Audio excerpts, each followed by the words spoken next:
आज हम आप लोगों को बायोलॉजी प्रैक्टिकल वाइवा के कुछ मोस्ट इम्पॉर्टेंट प्रश्न और उनके उत्तर बताएंगे। चलिए शुरू करते हैं।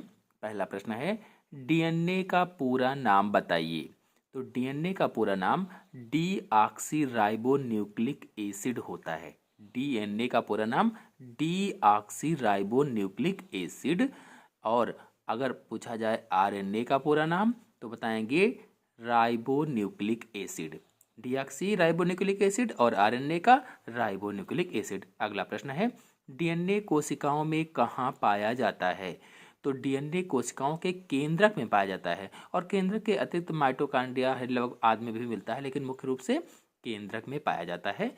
अगला प्रश्न है, न्यूक्लिक अम्ल कितने प्रकार के होते हैं। तो न्यूक्लिक अम्ल दो प्रकार के होते हैं, डीएनए और आरएनए। ये न्यूक्लिक अम्ल हैं डीएनए और आरएनए। अगला है, न्यूक्लिक अम्ल की खोज किसने की। तो फ्रेडरिक मेसर ने न्यूक्लिक अम्ल की खोज की थी। अगला प्रश्न है, डीएनए में कितने सूत्र होते हैं। डीएनए में कितने सूत्र होते हैं।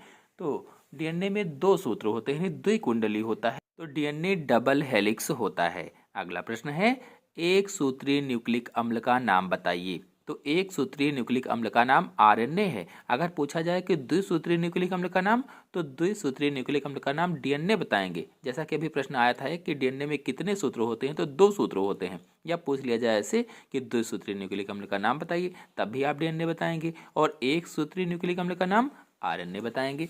अगला प्रश्न है, डीएनए के द्विचक्राकार संरचना किसने प्रस्तावित की थी या किसने दिया था। तो वाटसन एवं क्रिक ने डीएनए की द्विकुंडली या डबल हेलिक्स की संरचना दी थी। अगर आप लोग वाटसन और क्रिक का मॉडल देखना चाहते हैं तो मेरे चैनल में फुल वीडियो अपलोडेड है, आप लोग जाकर के देख सकते हैं। अगला प्रश्न है, डीएनए की संरचनात्मक इकाई को क्या कहते हैं, यानी इसकी जो संरचना मेन होती है उसकी इकाई को क्या कहा जाता है। तो न्यूक्लियोटाइड कहा जाता है। अगला प्रश्न है, डीएनए में कौन सी शर्करा होती है। डीएनए में कौन सी शुगर होती है। तो डीएनए में डीऑक्सीराइबोस शर्करा या शुगर होती है, डीऑक्सीराइबोस शर्करा। अगला प्रश्न है, डीएनए में पाए जाने वाले प्यूरीन बेसों के नाम बताइए। प्यूरीन बेस के नाम बताना है। तो प्यूरीन बेस दो होते हैं, एडेनिन और ग्वानिन, ये प्यूरीन बेस होते हैं। अगला प्रश्न है, आरएनए में कौन से पिरामिडीन बेस पाए जाते हैं। तो आरएनए में साइटोसिन तथा यूरेसिल पाया जाता है। जबकि डीएनए में अगर पिरामिडीन की देखा जाए तो पहले प्यूरीन बेस एडेनिन ग्वानिन और पिरामिडीन बेस साइटोसिन थायमिन था, और आरएनए में थायमिन के स्थान पर यूरेसिल होता है, बाकी सारे वही होते हैं। इसलिए आरएनए में पिरामिडीन बेस बताया गया है, तो इसमें साइटोसिन और यूरेसिल होगा।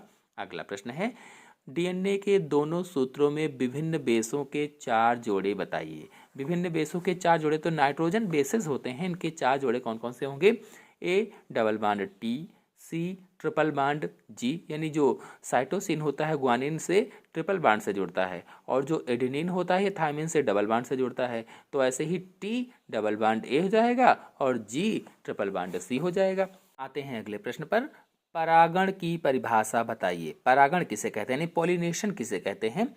तो पराग कणों का पुष्प के परागकोशों से निकलकर दूसरे पुष्प के वर्तिकाग्र तक पहुंचना ही परागण कहलाता है। तो बताया गया है, पुष्पों के परागकोश से मुक्त पराग कणों का उसी पुष्प के या उसी जाति के दूसरे पुष्प के वर्तिकाग्र पर पहुंचने की क्रिया परागण कहलाती है। तो सीधी सी भाषा में हम कहेंगे कि पराग कणों का वर्तिकाग्र पर पहुंचने की क्रिया ही परागण कहलाता है या पॉलिनेशन कहलाता है। अगला प्रश्न है, मक्का में किस प्रकार का परागण होता है। तो मक्का में या मैज में वायु परागण होता है। वायु परागण यानी वायु परागण के द्वारा मक्का में जो बूटे वगैरह लगते हैं होते हैं। अगला प्रश्न है, दो कीट परागित पुष्पों के नाम लिखिए। तो दो कीटों के द्वारा परागित होने वाले पुष्पों के नाम बताना है जो कीटों से परागित होते हैं। तो सैल्विया और अंजीर, इसमें कीट परागण होता है। अगला प्रश्न है, अंजीर में किस प्रकार का पुष्पक्रम होता है। अगर पूछा जाए पुष्पक्रम किस प्रकार का होता है, तो बताएंगे अंजीर में उदंबरु पुष्पक्रम होता है। उदंबरु को अंग्रेजी में हाइपेंथोडियम बोला जाता है। तो अंजीर में कैसा पाया जाएगा, हाइपेंथोडियम पुष्पक्रम पाया जाता है। अगला प्रश्न है, वायु द्वारा परागित पुष्पों में दो विशेषताएं बताइए। ऐसे पुष्प जो वायु से परागित होते हैं उनकी दो विशेषताएं कौन कौन सी होती हैं। तो वायु द्वारा परागित पुष्पों में परागकण छोटे व हल्के होते हैं तथा संख्या में अधिक होते हैं। क्योंकि छोटे और हल्के होंगे तभी तो उड़ पाएंगे हवा में, और संख्या में अधिक होंगे क्योंकि तमाम सारे जो होते हैं बिखर जाते हैं, मिट्टी में खराब हो जाते हैं, इसलिए संख्या में अधिक भी होते हैं। अगला प्रश्न है, कीट परागण के लिए पुष्पों में दो विशेषताएं बताइए। कीट के परागण के लिए पुष्पों में दो विशेषताएं बताना है। तो कीटों के द्वारा परागित होने वाले पुष्पों में मकरंद उत्पन्न होता है और पुष्प सुगंधित तथा चटकीले रंग के होते हैं। यानी कीट को आकर्षित करना है तो उसमें शहद या मकरंद होना चाहिए ताकि कीट खाने के लिए आए, और पुष्प सुगंधित होगा, खुशबू देगा, तभी कोई कीट उसके पास आएगा, और चटकीला रंग यानी दूर से ही दिखाई देगा तभी तो वहां पर आ पाएगा, इसलिए ये विशेषताएं होना चाहिए। अगला प्रश्न है, किसी पुष्प में नर व मादा जननांगों के नाम बताइए। पुष्प में नर जनन अंग पुमंग होता है या एंड्रोसियम होता है, और मादा जनन अंग जायांग होता है या गायनोसियम अथवा कार्पल होता है। अगला प्रश्न है, परागण कितने प्रकार का होता है, यानी टाइप्स ऑफ पॉलिनेशन बताना है। तो परागण दो प्रकार का होता है, स्वपरागण और परपरागण, यानी सेल्फ पॉलिनेशन और क्रॉस पॉलिनेशन। यदि आप लोग परागण पर वीडियो देखना चाहते हैं तो मेरे चैनल में फुल वीडियो अलग अलग करके सब अपलोडेड है, और फुल भी अपलोडेड है, सारा परागण दिया गया है, डिटेल से अच्छे से मैंने समझाया हुआ है, जा करके आप लोग देख सकते हैं। आते हैं अगले प्रश्न पर। अगला प्रश्न है, वर्तिकाग्र क्या है। वर्तिकाग्र तो अंडक के शीर्ष को वर्तिकाग्र कहा जाता है। जो जायांग होता है या गायनोसियम होता है, उसके ऊपर का भाग जो होता है जिस पर परागकण आकर ठहरता है, उसे ही वर्तिकाग्र कहा जाता है। अगला प्रश्न है, जायांग के कितने भाग होते हैं, यानी गायनोसियम के भाग बताना है। तो जायांग के 3 भाग होते हैं, वर्तिकाग्र, वर्तिका तथा अंडाशय। यदि आप लोग जायांग या गायनोसियम के बारे में जानना चाहते हैं तो इसका भी वीडियो मेरे चैनल में अपलोडेड है, आप लोग जाकर के देख सकते हैं। अगला प्रश्न है, बीजांड कहाँ स्थित होता है।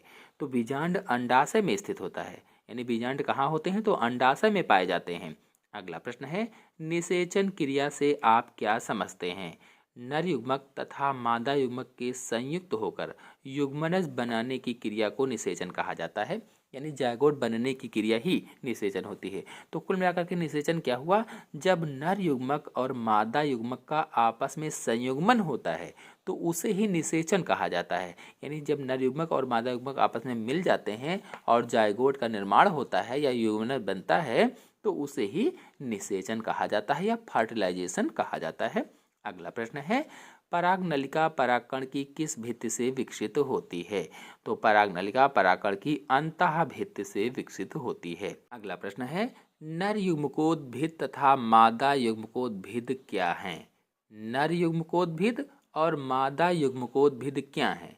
तो परागकण नर युग्मकोद्भिद होता है, जो परागकण है, जो पॉलन ग्रेन है, ये नर युग्मकोद्भिद होता है, और जो भ्रूणकोश होता है ये मादा युग्मकोद्भिद होता है। अगला प्रश्न है, पुष्प में अगुणित रचनाएं कौन सी हैं। पुष्प में अगुणित रचनाएं या एन रचनाएं कौन सी होती हैं।